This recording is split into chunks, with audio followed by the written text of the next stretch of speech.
So, jetzt sind wir alle selber Eltern. Kurz die Frage, ja, positiv oder negativ, was haltet ihr von dem Projekt? Ich finde es super, gerade diese Naturverbundenheit und dann mal rauskommen und finde das ganz fantastisch. Würde ich mir auch wünschen. Mhm. Tito? Auf jeden Fall. Ich bin mal ein bisschen neidisch, wenn man sich das anguckt, da hatten wir eine andere Schulzeit. Naja, und die Erreichbarkeit ist ja in gewisser Weise digital dann auch nicht so gegeben. Und diese Diskussion ich weiß nicht, wie die bei euch verhandelt wird, Handyregeln, Handynutzungszeiten.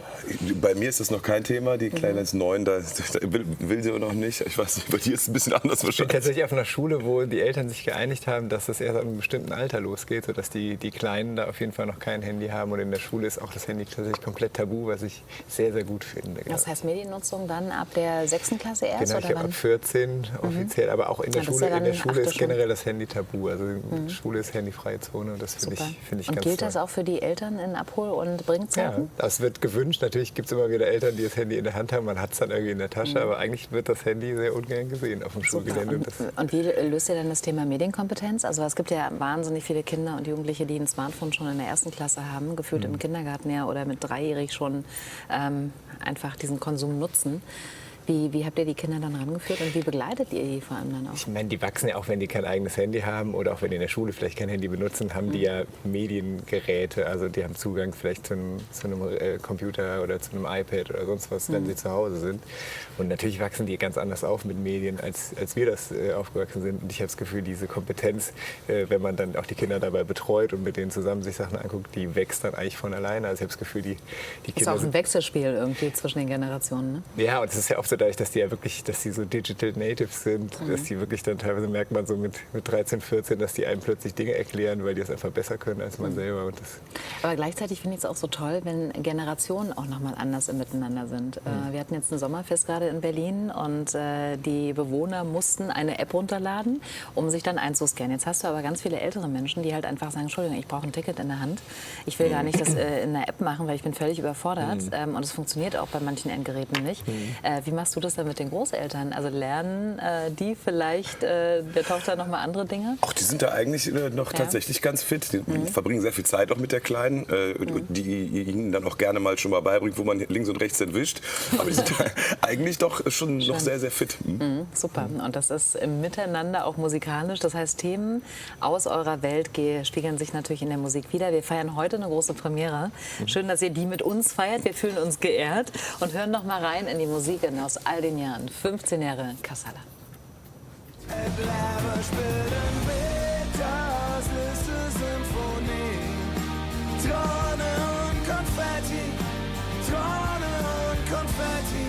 Tränen und Konfetti, die neue Single von Casala. Es geht ums Feiern, aber auch um das, was wehtat. Der Song ein Spiegelbild der eigenen Bandkarriere. Es gab schwierige und schöne Momente. Wir sind Piraten und für all was mehr.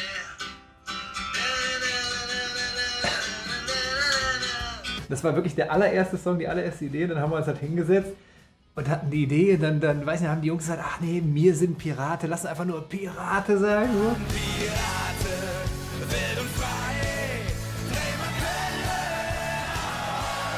Mit Pirate erobert die Kölsch-Rockband Casala vor 15 Jahren die Karnevalswelt. Alle sind plötzlich Jeck. Diesem Song haben wir unglaublich viel zu verdanken. Wir haben ihn auch unglaublich oft gespielt.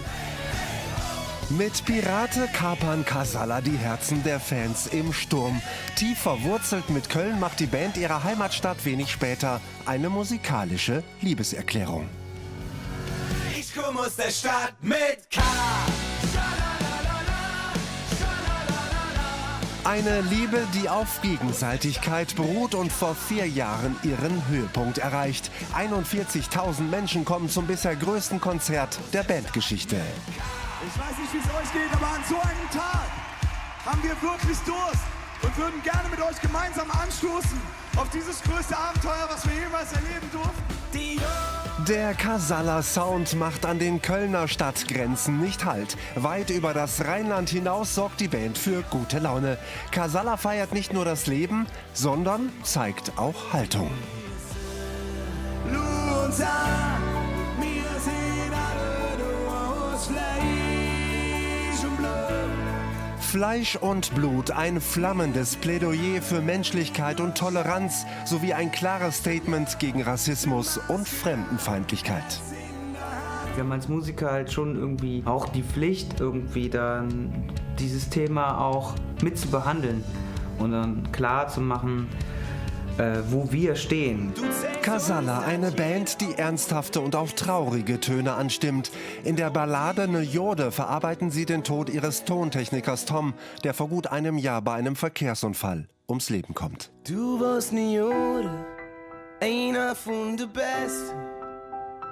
Hey verdammt, du Arsch, man werde dich vermissen. Das Leben ist Seelenschmerz und Konfettirausch zugleich. Die neue Casalla-Single kein simpler Partysong, sondern auch Soundtrack der eigenen Bandgeschichte.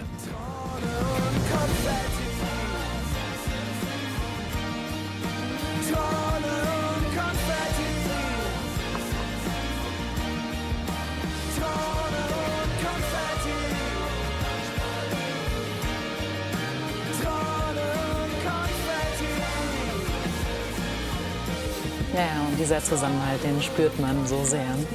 Mann, 14 Jahre zurückblicken. Was bleibt bei euch? Weil Erinnerungslücken sind anscheinend doch da. Ich habe mich gerade gewundert über diese Aussage mit dem Piratelied. Ich hatte das gar nicht mehr im Kopf, dass wir das, wie das am Anfang klang. Also. Ja, das ist immer ganz interessant, wenn man dann eingeladen wird und dann Menschen einen Zusammenschnitt machen. Ach so, ach stimmt, ach so war das. Ja, aber Das der ist sehr gelungen. Da war so viel drin. Wunderschön. Alle Höhen und Tiefen, eben auch die Haltung, die innere wie die äußere. Und diese Vorbildfunktion zu haben. Es sind aufwühlende Zeiten, wir haben multiple Krisen.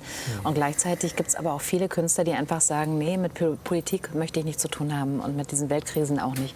Warum ist das für euch genau andersrum? Man kann das verstehen und es ist auch vollkommen in Ordnung, wenn Künstlerinnen und Künstler das so für sich entscheiden. Für uns war von Anfang an eigentlich immer klar, dass wir, wenn wir auf einer Bühne stehen und auch das Glück und dieses Geschenk haben, so viele Menschen auch immer wieder ansprechen zu dürfen, dass wir auch unsere Haltung und das, wofür wir stehen, auch damit nicht hinterm Berg halten, sondern aber ganz klar versuchen, uns da zu äußern, ohne dass wir sind keine Politband und wir wollen auch niemals mit dem Zeigefinger rumlaufen, aber trotzdem finden wir es wichtig, uns klar zu positionieren und zu äußern. Aber sind es einfach Impressionen, Eindrücke, Beobachtungen aus dem Alltag? Ist es ein Gefühl, was euch dann die Texte schreiben lässt? Oder ist es wirklich der innere Impuls zu sagen, da muss der Text jetzt raus, jetzt genau zu dieser Zeit? Also Songs schreiben und Texte schreiben ist immer auch eine Art von Verarbeitung einfach. Und eigentlich passieren Dinge, das Leben passiert und dann entstehen Songs und Ideen und man rennt die ganze Zeit eigentlich durch die Welt und saugt Dinge auf und irgendwann entstehen daraus Songs. Also es ist eigentlich so, dass das von alleine passiert mit dem, was einfach im Leben auf einen einprasselt. Ja, aber es ist ja auf der anderen Seite auch nochmal ein anderes Gefühl, als wenn man jetzt zum Beispiel auf so eine Fußball-WM guckt, wie wir es gerade tun. Jetzt ist die Playlist rausgekommen fürs große Finale, 19. Juli. Dann sagt man Name-Dropping, Justin Bieber, Madonna, Bam und Shakira. Und man weiß, alle 4 Jahre sitzen alle da und sagen, oh, wir müssen wieder einen neuen Fußballsong machen. Jetzt ist es bei euch wirklich von den Texten, von den Themen komplett anders. Und gleichzeitig hat man so das Gefühl, Texte zu schreiben, und das sagen alle Künstler, die hier auch bei uns immer sind, ist nochmal eine andere Herausforderung mit den technischen Möglichkeiten, die wir aktuell haben. Ja, es ist ja bei uns auch so, dass wir zum Beispiel, also dieses alle 4 Jahre schreiben wir einen Song. Bei uns ist es ja jedes Jahr so, dass wir Songs schreiben müssen, weil wir jedes Jahr diese Karnevalssaison haben. Wir haben aber irgendwann auch gemerkt, wir müssen uns gar nicht so auf den Karneval konzentrieren und Texte schreiben, die zum Beispiel zum Karneval passen, sondern wir haben dann auch angefangen, einfach Songs zu schreiben, die uns gerade beschäftigt haben. Und da gab es zum Beispiel vor ein paar Jahren einen Song, der hieß zum Beispiel Südkurve, der ging um unsere Kinder, wo wir dann auch gesagt haben, wir finden den Song so schön und der kommt gerade so aus uns raus, dass wir den einfach mit in den Karneval nehmen. Und dann haben wir einfach quasi so einen Song, der überhaupt nichts mit Karneval zu tun hat, einfach mit durch die Säle genommen und haben gemerkt, auch das funktioniert, weil die Leute freuen sich einfach, dass wir, glaube ich, einfach das machen, was wir machen möchten und was aus uns spricht. Und ob das dann super in den Saal passt oder nicht, ist dann erstmal für uns egal. Ja, und ihr trefft einen Nerv, eine Energie dann tatsächlich, und auch beim aktuellen Schreiben. Ihr habt gerade gesagt, ja, einige Songs sind ja noch im Entstehen. Jetzt wart ihr, glaube ich, in Nürnberg und habt dann irgendwann gesagt, so jetzt bleiben wir hier. Schreibt sich's in Nürnberg anders als in Köln? Ja, wir hatten in Nürnberg so einen sogenannten Off-Day, einfach einen Tag zwischen 2 Konzerten und haben gesagt, weil wir eben gemerkt haben, so langsam kommt die Deadline für das Album dann doch herangerast, dann nutzen wir den Tag noch und haben uns dann doch lieber alle 4 Jahre. Genau. Nein, auf keinen Fall. Mit befreundeten Musiker in den Proberaum einbinden dürfen. Und da ist tatsächlich der musikalische Grundtenor des neuen Songs dann da auch an dem Tag entstanden. Genau. Hey, und dann ist das ein magischer Moment. Schaut ihr euch dann in die Augen und wisst, okay, das ist es jetzt? Oder wie? Ich meine, 15 Jahre ist eine lange Zeit in der Bandgeschichte. Ne? Ist anders, als wenn sich eine Band neu gründet. Und es gibt ja sehr unterschiedliche Entstehungsgeschichten. Es gibt Geschichten, da entsteht ein Song in einer Viertelstunde, der kommt dann einfach raus. Es gibt Songs, also zum Beispiel Traun und Konfetti war so ein Ding. Der Name Traun und Konfetti als Songtitel, der liegt, glaube ich, seit 5, 6 Jahren in der Schublade. Und es gibt, glaube ich, wirklich 50 verschiedene Songideen zu dem Thema. Und wir haben sogar irgendwann ja die Tour so genannt, obwohl der Song noch nicht fertig war. Und haben dann auf der Tour, habe ich dann irgendwann gesagt, ey Leute, ich habe noch mal eine neue Idee für Traun und Konfetti. Und dann sind wir auf der Tour in den Proberaum gegangen und haben das ausgearbeitet. Das kann manchmal auch über Jahre gehen. Manchmal entsteht es aber auch in 10 Minuten, wenn es einfach so fluppt. Das kann man nicht kontrollieren. Das ist eine Gemeinschaftsentscheidung oder setzt sich dann einer durch? Also wir sind eine sehr diskussionsfreudige Gruppe mit sehr unterschiedlichen Meinungen. Ja, das ist richtig gut. Das hat sich in den 15 Gesellschaft. Ja, das hat sich in den 15 Jahren. Es gibt natürlich dann Momente, wo man sagt, das ist aber jetzt auch anstrengend. Aber am Ende merken wir dann doch wieder, dass es, glaube ich, ganz gut ist, wenn man dann immer einen Konsens findet. Genau. Und so funktioniert es eigentlich auch immer seit 15 Jahren ganz gut. Also das ist gelebte Demokratie, was ihr habt. Ich glaube, es ist auch die Stärke. Also wir haben da schon oft darüber diskutiert, dass wir an vielen Stellen so ewig diskutieren, auch wenn wir ein Cover machen oder so, dass dann der Designer sagt, ey Leute, da kommt der mit der Idee und dann muss ich die alle machen, da dauert es tagelang, bis wir das fertig haben. Aber am Ende ist es zwar ein langer Weg, aber alle bringen sich ein und am Ende kommt eigentlich was raus, was keiner von uns alleine, wenn er es alleine machen würde, so machen würde. Und das ist immer dann eigentlich, glaube ich, auch die Stärke von so einer Band, dass man gemeinsam dann zum Ziel kommt und vielleicht zu einem anderen Ziel, als man jetzt jeder Einzelne das macht. Ja, wir können gleich nochmal darüber sprechen, wen ihr dann von außen in dieses Team dann wieder reinlasst. Also egal, ob es ein Videodreh ist oder das Artwork oder am Ende auch die Tourplanung vielleicht auch, weil da habt ihr ja schon so viel gesehen und vielleicht kommen da auch noch neue Orte mit dazu.